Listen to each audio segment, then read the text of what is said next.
Boa noite a todos, que a graça e a paz do Senhor Jesus seja com cada um de vocês. É sempre um privilégio que Deus nos dá, a oportunidade de adorar o nome dEle, exaltar o nome dEle. E a igreja é o projeto de Deus para que juntos possamos fazer isso. Abra comigo a sua Bíblia na carta de Paulo a Tito, no capítulo 2. Nós vamos continuar a nossa reflexão acerca daquilo que o Senhor quer falar aos nossos corações, como igreja.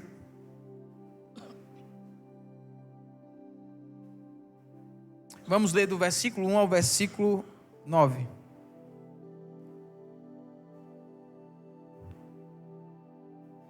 Carta de Paulo a Tito, capítulo 2.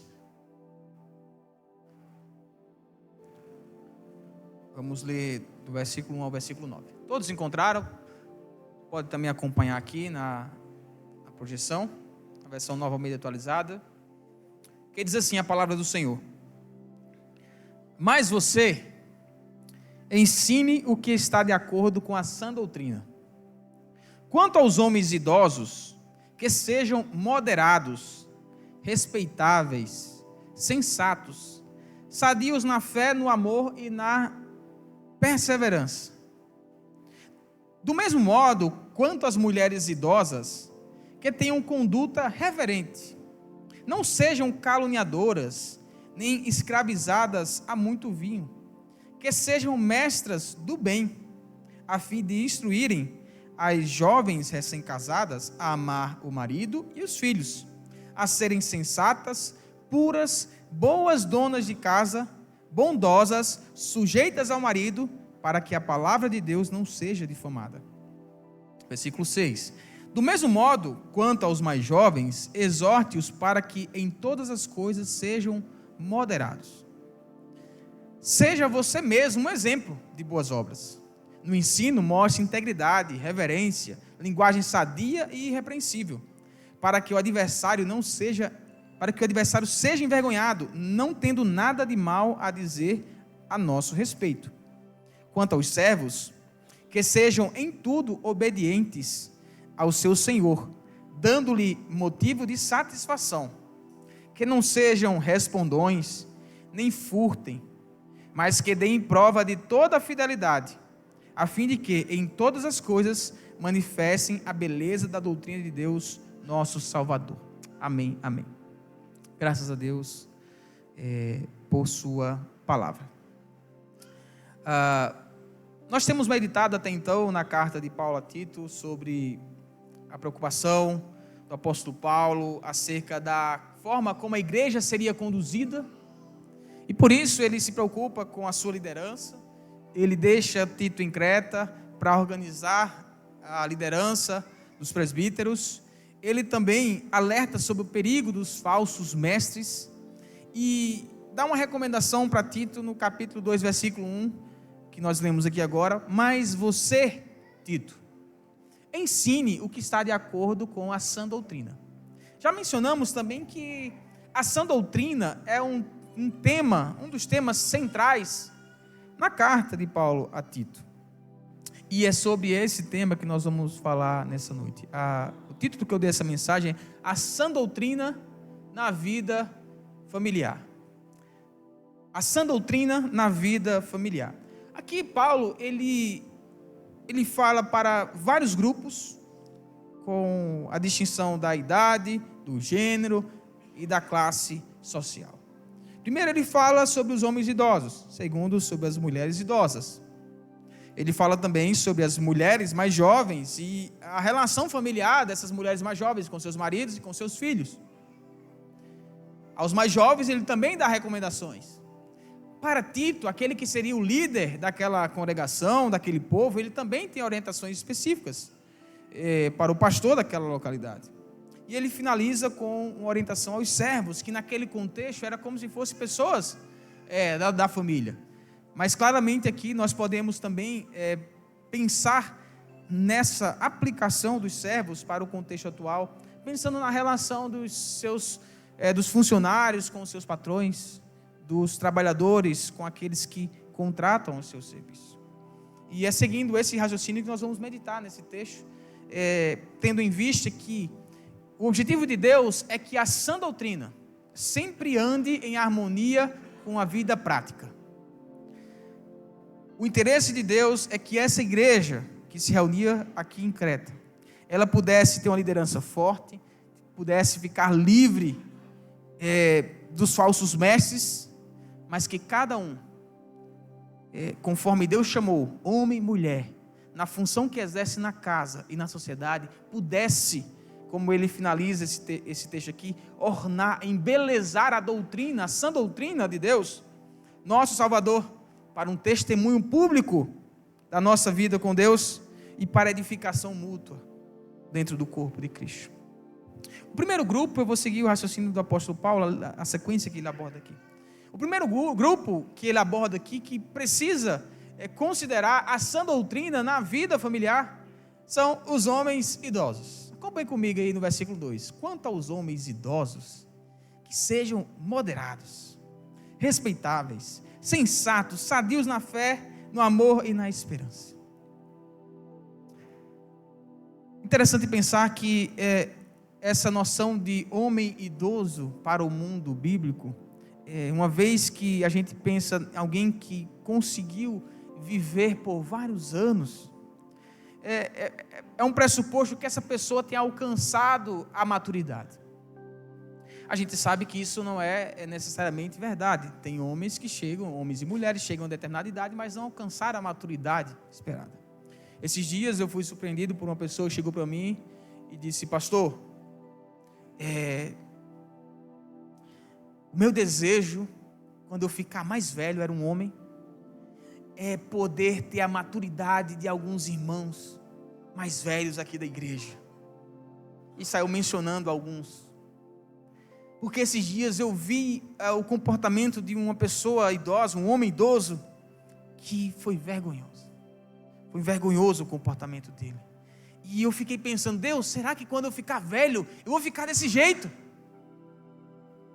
E eu disse para ele: olha, essa sua observação e preocupação é extremamente relevante. Devemos, homens mais jovens, pensar em como vamos envelhecer para que, quando chegarmos aqui, possamos ornar e embelezar a sã doutrina. Um certo teólogo, comentando esse texto, ele disse que o evangelho é como se fosse uma pedra preciosa, e a nossa vida é a armação, a moldura que recebe essa pedra e que projeta ela de uma forma tão visível e coloca ela em evidência, de modo que ela não consegue, de modo que ela não pode ser esquecida ou não notada por aqueles que a observam. Quanto aos homens idosos, moderados. A nossa igreja é composta de pessoas de várias idades, mas predominantemente de homens e mulheres, percentualmente falando, né, de uma idade mais avançada.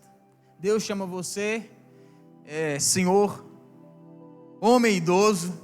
Isso não é pejorativo, é sinal que Deus acrescentou muitos anos de vida a você, é sinal que Deus abençoa você com a longevidade.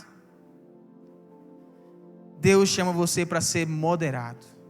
Moderado é o mesmo que equilibrado.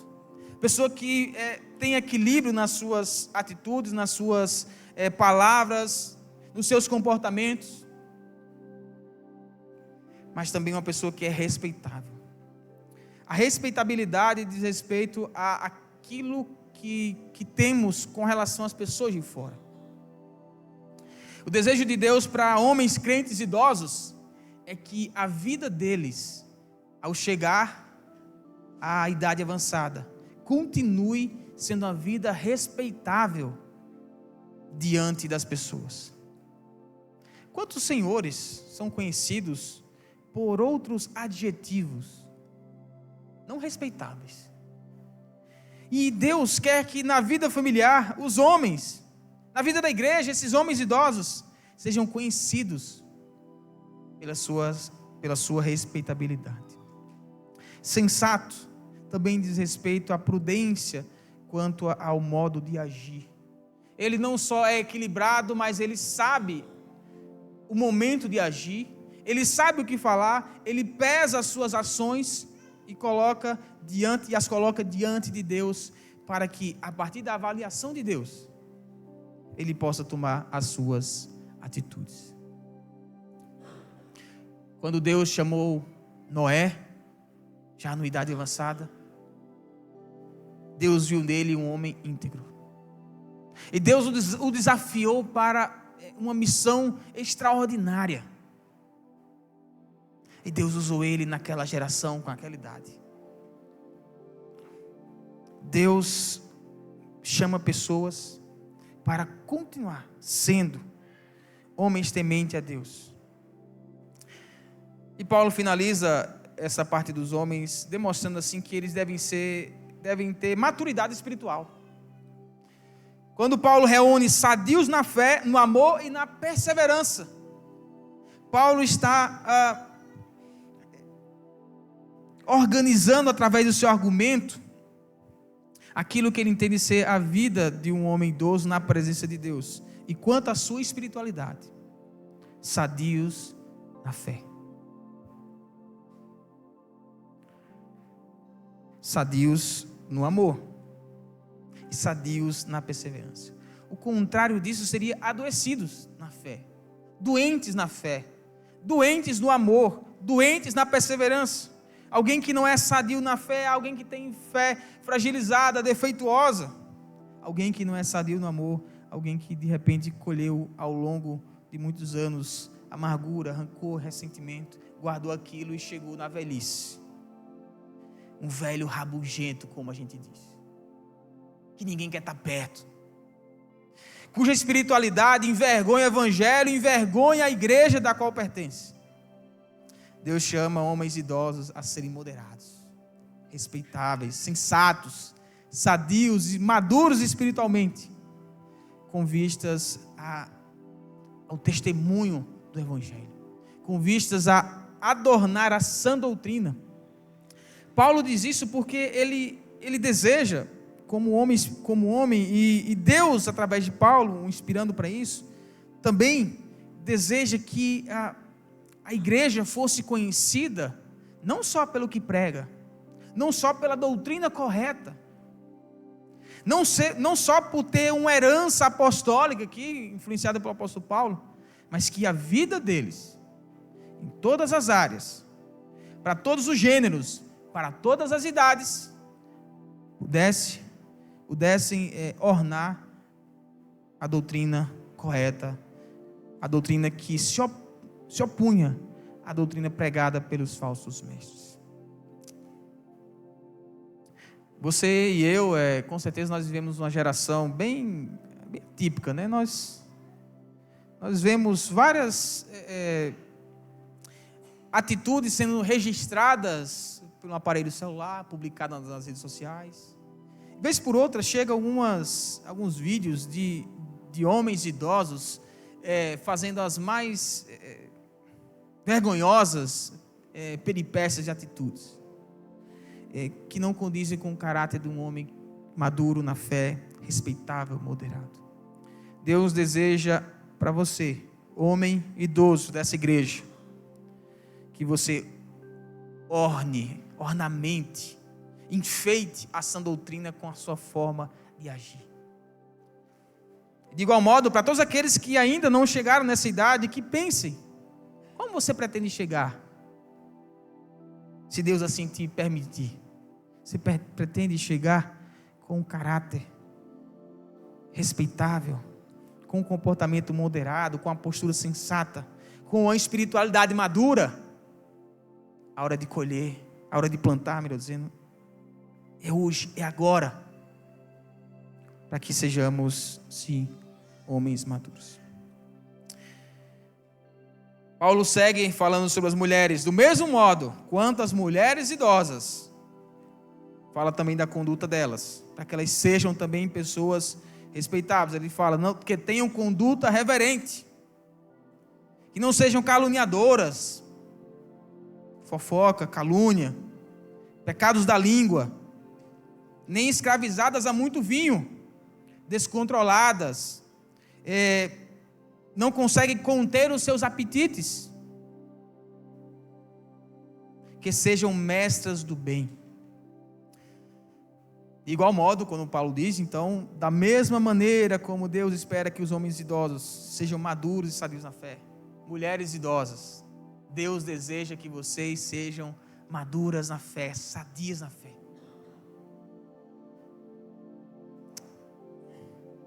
Muitas vezes, pegando o mesmo exemplo de esses vídeos de internet que chegam aos nossos celulares através das redes sociais, quem nunca se deparou com um vídeo de alguma senhora, uma mulher idosa, sendo muitas vezes ridicularizada por seus netos, por seus filhos, ou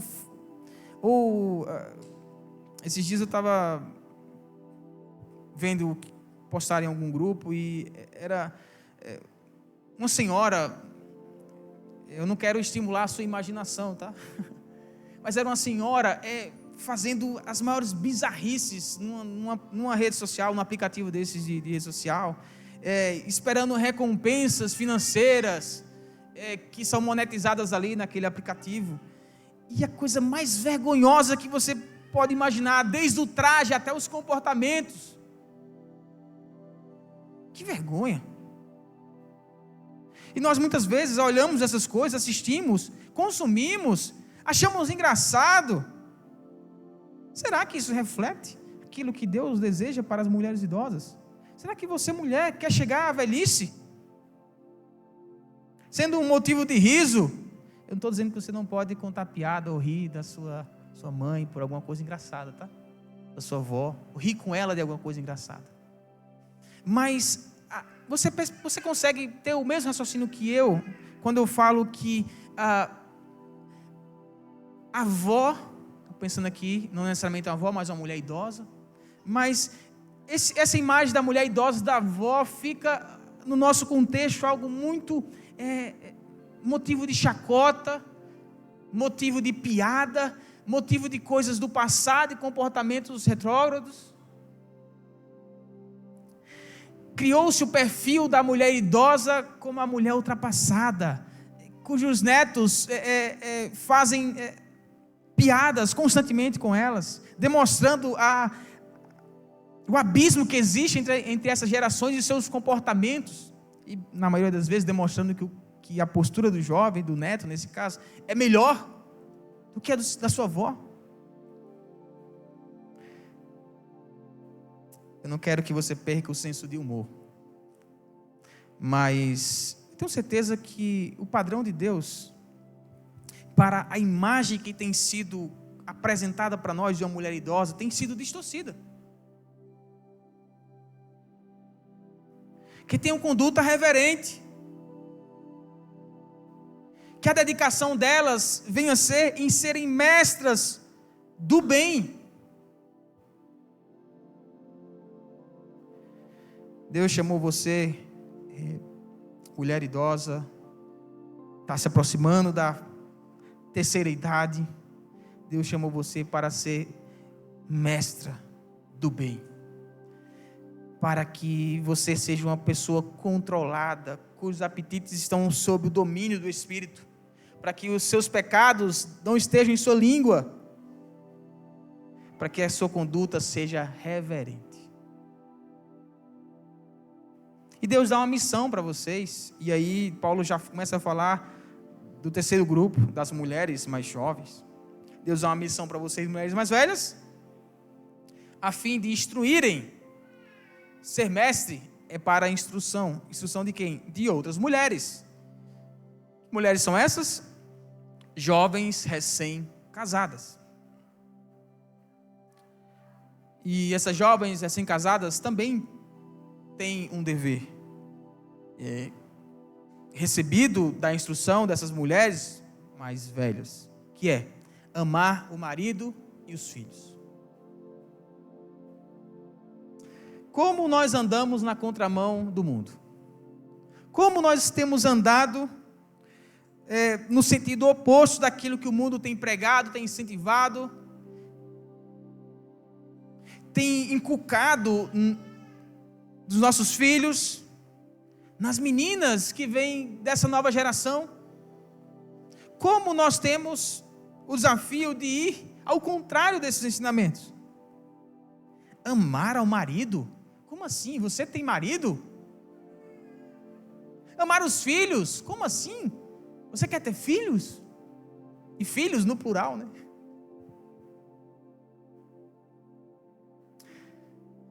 As mestras do bem deveriam instruir essas mais jovens, as jovens casadas, obviamente, amarem o marido e amar os filhos. Há quem diga que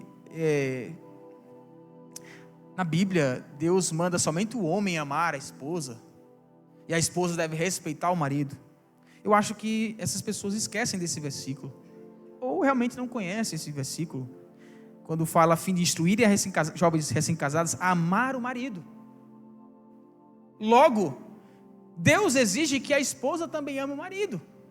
Não somente o marido ame a esposa, como Paulo diz aos Efésios, mas nesse texto também, que as mulheres recém-casadas, mais jovens, aprendam a amar ao marido e aos seus filhos. Um amor voltado e dedicado para a família. Quantas mulheres perderam suas famílias, mulheres jovens, recém-casadas, perderam suas famílias, seu marido, seus filhos, porque a dedicação dela, o amor dela não estava no seu lar. Porque não ouviram a instrução das mestras do bem, as mais velhas, as reverentes, as que são mulheres que ensinam aquilo que está de acordo com a sua doutrina. E por não atentarem para esse ensino, elas dedicaram suas vidas a si mesmas, às suas profissões. Há tantas opções que esse mundo dá para desfocar a sua atenção no seu marido e nos seus filhos e colocar em qualquer outro lugar. Quantas mulheres perderam suas famílias porque amaram mais o mundo, mais a si mesmas, mais as suas profissões, mergulharam em atividades sem valor algum comparado às suas famílias. Certamente Deus faz esse alerta para você, mulher jovem, recém-casada, ou mulher jovem que já é casada há um bom tempo, mas ainda não está na terceira idade, ainda não é uma mestra do bem para ensinar as outras. Ame seu marido, ame seus filhos. Paulo continua a serem sensatas, a prudência na hora de agir, como ele fala lá em cima quanto aos homens idosos, a serem puras, guardarem a pureza dentro do casamento, boas donas de casa. Certamente Paulo, aqui cabe uma explicação um pouco mais específica. Paulo, penso eu que ele não está se opondo às mulheres de cooperarem com as atividades do lar, sendo uma auxiliadora. Sempre quando algum jovem, um casal jovem vem me perguntar sobre casamento, em alguns cursos de noivos que eu e minha esposa já demos, nós sempre falamos a seguinte frase: olha, mulher, nós entendemos que biblicamente você não está proibida de trabalhar, mas você não está obrigada a trabalhar. A responsabilidade da provisão é do homem. Você, como auxiliadora, pode, sim, não está proibida, não está desautorizada a trabalhar na função de auxiliadora para a manutenção do seu lar. E aí, cada realidade é diferente uma da outra, sobre o tempo que essa mulher vai dedicar como auxiliadora na parte financeira da casa, o tempo que ela vai se dedicar a isso, as áreas nas quais ela vai se dedicar a isso para complementar, de repente, a renda da sua casa. E isso eu digo para dizer que isso não está em oposição ao ser boa dona de casa. Quantas mulheres têm jornada de trabalho igual os homens e continuam sendo boas donas de casa? Tem o seu coração voltado para o seu lar, é zelosa, é cuidadosa com o bem-estar de toda a família, é zelosa e cuidadosa com os bens da casa, com os relacionamentos da casa. Boa dona de casa não é ter uma empregada. Boa dona de casa é ter uma esposa, é ser uma esposa que cuida do marido, cuida dos filhos, cuida daquele ambiente familiar, daquele ambiente aconchegante da sua casa. Bondosas, sujeitas ao marido, para que a palavra de Deus não seja difamada. Paulo tem em vista o bom testemunho do Evangelho. Paulo tem em vista que a palavra de Deus seja de fato reverberada naquela comunidade, com bons testemunhos, desde o homem idoso, mulher idosa, as jovens recém-casadas, cuidando do seu marido, dos seus filhos, cuidando do seu lar. E como auxiliadoras, havendo necessidade, havendo um acordo, ela tem a autorização, ela não está proibida de cooperar financeiramente com as despesas do seu lar. No versículo 6, Paulo fala sobre os jovens. Quanto aos mais jovens, exorte-os para que em todas as coisas sejam moderados, ou sejam equilibrados. Eles sejam pessoas que agem não por impulsos, não que são dominados pelos seus apetites carnais, mas pessoas que têm as suas decisões baseadas no equilíbrio. No equilíbrio que é conduzido pela atuação do Espírito Santo em suas vidas. E aí, existe um retrato que é muito difundido entre nós, cristãos, dos jovens, né?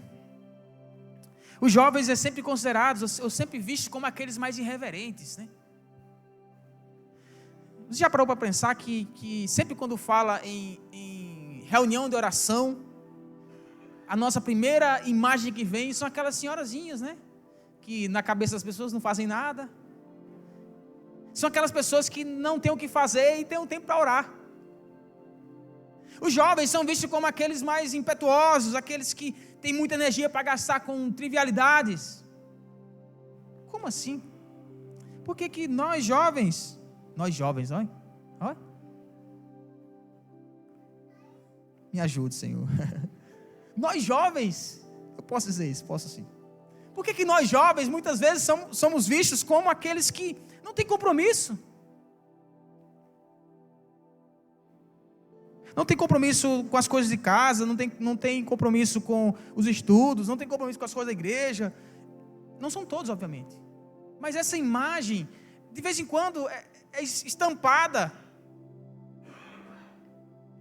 nas paredes das nossas igrejas. Olha, jovens são assim. E Deus chama você, jovem, para ser moderado, equilibrado, em todas as suas áreas, em todas as áreas da sua vida, que você seja equilibrado, equilibrada. E como você vai fazer isso? Observando a palavra. Como purificará o jovem o seu caminho? De Salmo 119. Observando conforme a palavra do Senhor. Tendo em vista o fruto do Espírito. Tendo em vista aquilo que o Espírito Santo produz em você. Meus irmãos e irmãs, Deus deseja que aquilo que se pensa sobre nós e aquilo que se vê realmente em nós, quanto aos homens idosos, às mulheres, aos jovens, seja alinhado com a sã doutrina. Por que você, jovem, tem que ser visto pelo mundo ou pelos irmãos da igreja como alguém que age pelo ímpeto, age pelas emoções, age pelos primeiros impulsos que vêm à sua mente? Por que você não é contado quando se fala sobre algum mutirão na igreja, alguma atividade de oração? Por que a igreja não conta com você quando pensa em atribuir responsabilidades e funções? Essa imagem precisa mudar. exorte-os. É uma exortação. E daí, versículo 7, mais uma exortação para os líderes da igreja. Porque Tito aqui é líder. Seja você mesmo um exemplo de boas obras. Tito, você vai pregar, você vai ensinar. Seja exemplo. Você vai falar sobre as boas obras que enfeitam a sã doutrina. Seja um exemplo. Em outras versões diz, torna-te a ti mesmo padrão para as boas obras. Você vai ensinar? Então mostre integridade no seu ensino, mostre um compromisso com a palavra. Mostre reverência na função que Deus te deu. Que a sua linguagem seja sadia e irrepreensível. É muito triste quando nós vemos alguns líderes contando certas piadas, usando palavras de baixo calão, fazendo referência a histórias vergonhosas. Paulo vai dizer na carta aos Efésios que as coisas que os ímpios fazem em oculto, só em a gente estar comentando entre nós é vergonhoso. Você já teve essa sensação de uma pessoa chegar para você e começar a contar alguma coisa que aconteceu, mesmo sendo verdade, mas o teor daquele evento, daquele acontecimento, você não precisava ouvir. Paulo diz que as coisas que os ímpios fazem em oculto, até a gente ficar conversando entre nós, é vergonhoso. Ficar comentando coisas que os ímpios estão fazendo. Linguagem sadia e irrepreensível. Eu precisei excluir muitas piadas do meu repertório. Para quem não sabe, no seminário dizem que a gente tem uma matéria que é só de piadas, né? Os pastores parecem que saem lá formados em alguma disciplina chamada piadas. Claro, isso é um exagero, né? Mas eu precisei excluir realmente muitas piadas do meu repertório. Porque fazia descaso com a condição humana, muitas vezes de pecado. E Deus deseja que a nossa fala seja conduzida pela palavra. Para quê? Para que o adversário seja envergonhado, não tendo nada de mal a dizer a nosso respeito. Líderes, homens e mulheres que ensinam, mostre integridade no seu ensino, mostre reverência na função que Deus te deu, que a sua palavra, que a sua fala não entre em contradição com a sã doutrina, com a doutrina saudável, mas que tudo que sair da sua boca, como diz Paulo aos Efésios, seja para a edificação dos que ouvem. E por fim, meus irmãos, versículo 9 e versículo 10. Paulo inclui os servos aqui como pessoas que são membros ali da família, mas que têm uma classe social diferente. Os servos, os escravos daquela época, eles eram tão próximos à realidade familiar, que muitos deles eram tratados como filhos. E por isso que Paulo os inclui aqui nesse contexto. Hoje nós não temos, como tinha nessa época aqui, esse modelo exato, mas algo que pode ser reproduzido parcialmente, é essa relação de compromisso de um inferior para com um superior. E nesse sentido, seria um empregado ou um funcionário. Quanto aos servos, que em tudo sejam obedientes ao seu Senhor, dando-lhe motivo de satisfação. Indo direto ao ponto, o seu patrão é satisfeito com você? Quem contrata os seus serviços está satisfeito com o serviço que você entrega? Você tem um compromisso constante na sua profissão, na sua atividade diária, de agradar quem pagou por aquilo que você está fazendo, dando-lhe motivo de satisfação. Aí ele vai dizer o que esses servos deveriam evitar, pecados que eles deveriam evitar. Que eles não sejam respondões. Se você lembrou agora de alguma situação no seu trabalho, de algum funcionário, um colega de trabalho, respondendo assim de forma desrespeitosa ao seu patrão, à sua patroa. Muitas vezes, não diretamente para o patrão, mas para você. Demonstrando insatisfação, demonstrando assim, que não se submete àquela liderança ali constituída. Que não sejam respondões. Que não roubem, que não furtem. Os servos, eles tinham uma confiança, gozavam de uma confiança do seu senhor para administrar várias coisas da casa. E alguns incorriam em furtos. Paulo, quando escreve a Filemon acerca de Onésimo, o escravo, ele diz: olha, se ele está devendo alguma coisa aí, coloque na minha conta. Alguns teólogos entendem que há uma possibilidade de Onésimo ter ficado constrangido por algum erro que ele tenha cometido, sabendo que ao voltar, ele poderia ser punido por aquilo. Se assim o for, se assim essa interpretação for válida. Havia vários casos de pessoas, escravas, servas, que furtavam seus senhores. Não eram fiéis ao trabalho que faziam. Também chega ao nosso conhecimento vários vídeos e câmeras de monitoramento em comércios que mostram funcionários furtando seus patrões, furtando coisas da empresa, não sendo fiéis naquilo que estão administrando. Funcionários de bancos fazendo desvios de centavos para enriquecer de forma ilícita. Deus chama você, meu irmão e minha irmã, funcionário, que presta serviço a alguém.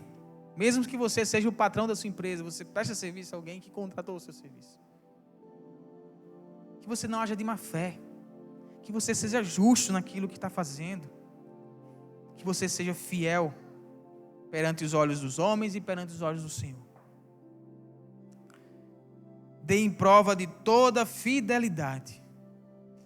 Em outras palavras, que de nada você possa ser acusado naquilo que está fazendo. Que o seu patrão, alguém que contratou o seu serviço, não sinta falta de nada daquilo que ele colocou em suas mãos. E por que, mais uma vez, Paulo diz isso? A fim de que em todas as coisas, talvez esse versículo reúne todo o objetivo da postura, do perfil dessas pessoas em relação à sã doutrina. Para que, a fim de que em todas as coisas manifestem a beleza da doutrina de Deus, nosso Salvador. No pensamento dessa época, e muito influenciado pelo pensamento grego, aquilo que é belo é aquilo que é bom. E aquilo que é bom é visto como algo que é certo. Ora, se é bom, é certo. Claro que isso tem os seus limites, à medida que a gente vai pontuando o que você quer dizer por bom, o que você quer dizer por belo, mas do ponto de vista de Deus, aquilo que Deus define como bom, aquilo que Deus define como belo, é de fato proveitoso e correto. Para que em todas as coisas vocês manifestem a beleza da doutrina. Enfim, Paulo diz: olhe,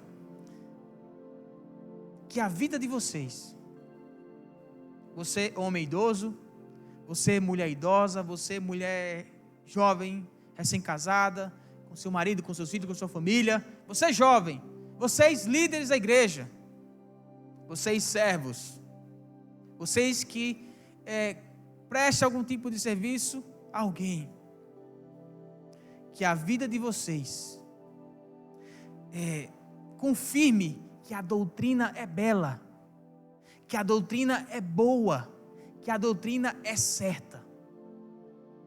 Para que aquilo que vocês estão pregando, de fato possa ser visto na vida de vocês em todas as áreas. E essa doutrina é a doutrina de Deus, o nosso Salvador. Que Deus nos ajude como igreja. Que Deus ajude você que está em algum desses perfis aqui. Certamente Paulo, ele não se propõe a falar de outras especificidades. Aqui ele não fala de viúvas, aqui ele não fala de pessoas que estão passando por algum problema em sua vida conjugal. Paulo trabalha de uma forma geral, mas que se aplica a todos nós. Paulo não está falando de jovens solteiros que dedicaram suas vidas para o Senhor e hoje já estão com seus 40, 50 anos e por consequência não são mais jovens, mas que não se casaram, não tiveram filhos. Paulo está trabalhando com a estrutura basilar de uma família daquele contexto. E o desejo dele aqui é que Tito levasse essa mensagem para a igreja. E hoje, depois de tantos anos, essa mensagem também é pregada para você. Essa mensagem é aplicada e explicada a você. E certamente Deus deseja e exige de você uma resposta positiva a essa mensagem. Baixe sua cabeça, vamos fazer uma oração. Quero convidar aqui o Ministério do Louvor para o nosso próximo momento. Querido Deus, Santo Pai, obrigado por Tua palavra que é a sã doutrina. Obrigado porque através dela o Senhor nos faz sadios na fé, maduros espiritualmente. Não importando o que o mundo pensa de nós, seja o homem idoso, a mulher idosa, jovens, mulheres que estão dedicando as suas vidas ao seu lar, homens e mulheres comprometidos com um trabalho com excelência aos seus patrões. Seja o que o mundo pensar de nós, nós te agradecemos porque pela Tua palavra o Senhor nos dá a oportunidade de rever as nossas posturas, rever as nossas atitudes e responder positivamente a essa palavra em obediência ao Senhor. Que o Senhor fixe essa palavra em nossos corações, para que ela produza fruto, para que ela aumente a nossa fé e a nossa fidelidade ao Senhor, em nome de Jesus. Amém, amém, amém.